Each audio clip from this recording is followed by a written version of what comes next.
In the past, within the photography industry, many photographers have categorized poses as being more feminine and some more masculine. But we're in the middle of a cultural revolution and we're exploring new ways of seeing and being. And we're beginning to understand that some of the ideas of gender roles simply don't work for everyone, and that individuality and freedom of personal expression is not only okay, but it's really beautiful. You're about to learn what it takes to live free of fear, to finally feel confident in your work, and to step into your true authenticity as an artist. Get ready because this is where we learn to stand out, to say yes to creating the work that we so deeply desire. Welcome. I'm Denise Birdsong, and I teach photographers and artists how to finally make their mark.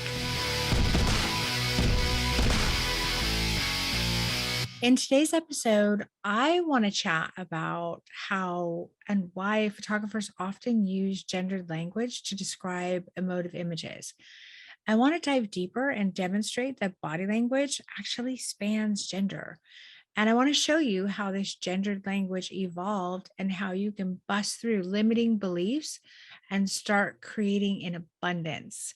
Hi, my name is Denise Birdsong, and welcome to Make Your Mark. I would love for you to subscribe to this podcast. If you feel so inclined, leave me a review. It really helps me reach more people.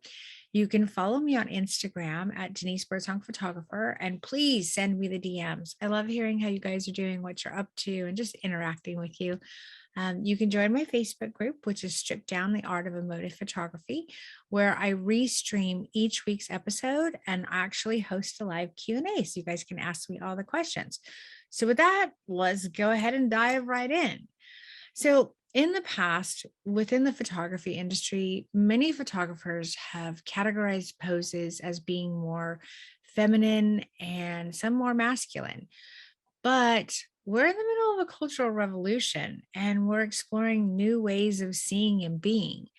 And we're beginning to understand that some of the ideas of gender roles simply don't work for everyone, and that individuality and freedom of personal expression is not only okay, but it's really beautiful.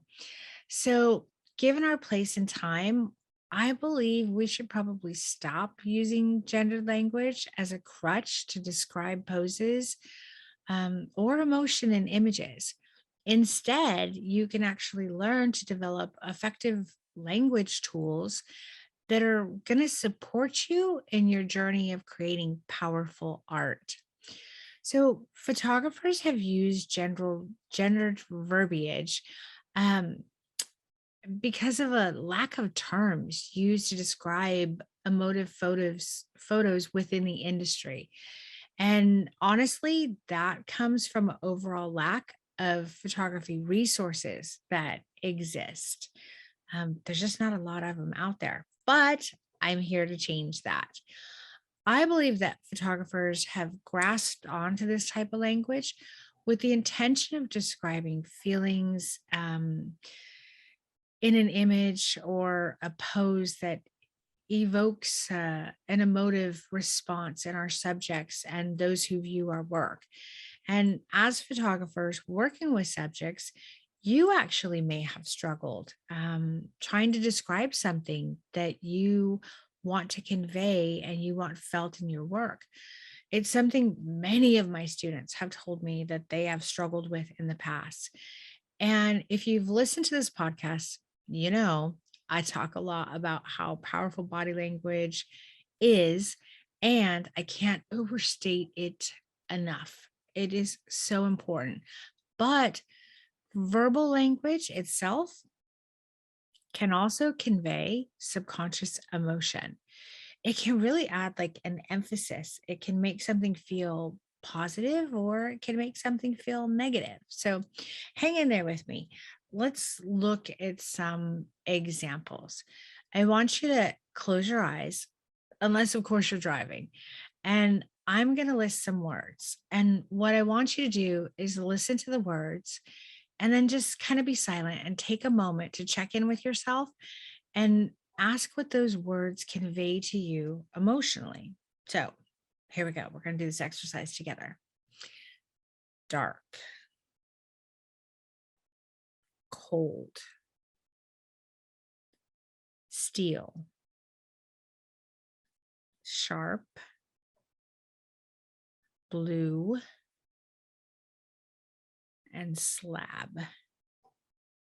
And we're going to keep going in this exercise. Now we're going to talk about blush and soft and languid and glow and warm, delicate, smooth.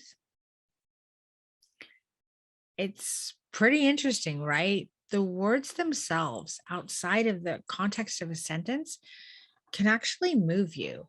They have power and they actually hit your subconscious faster than your conscious mind can actually process them. Poetry is a magnificent art form, which I love, for a reason. Poets know how to use language in an intentional and impactful way that reaches you on a deeper subconscious level that is incredibly powerful and moving. But you don't have to be one of the great poets to use language in order to create a powerful impact, but you can take a lesson from their playbook. I believe the first step in creating powerful images is intention. You need to understand the nonverbal ideas that you're trying to convey with your subjects, because it's really difficult to convey your ideas visually if you can't first articulate them verbally. So let's take a look at some images together and talk about descriptive words that will reach the subconscious and create that powerful impact. So, for those of you who are listening, you can head over to YouTube and there are actually going to be visual examples of this.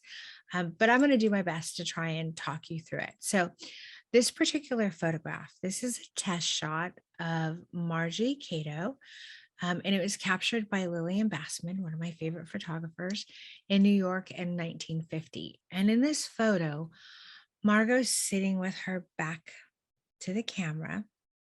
She's leaning up against a windowsill in a low back dress. Her hair's kind of tumbled and pinned at the top of her head, while all this beautiful light is illuminating her back and her shoulders, her neck, her hair. As the rest of her is falling into shadows, you can actually see a glimpse of her profile.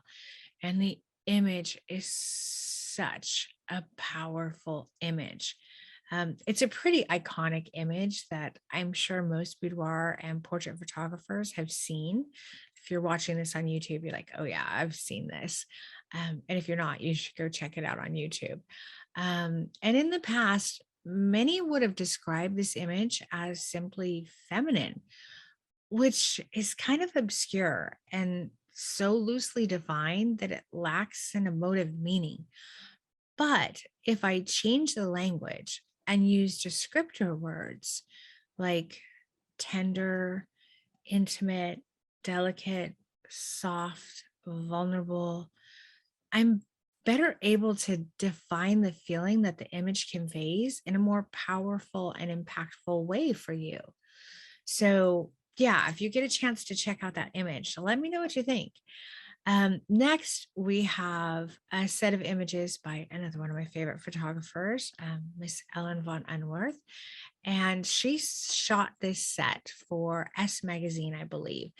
And they have a juxtaposition of female models posing with legs wide open, strong, direct eye contact, confrontational gestures, really assured stances, cool confidence, and completely unabashed sexuality.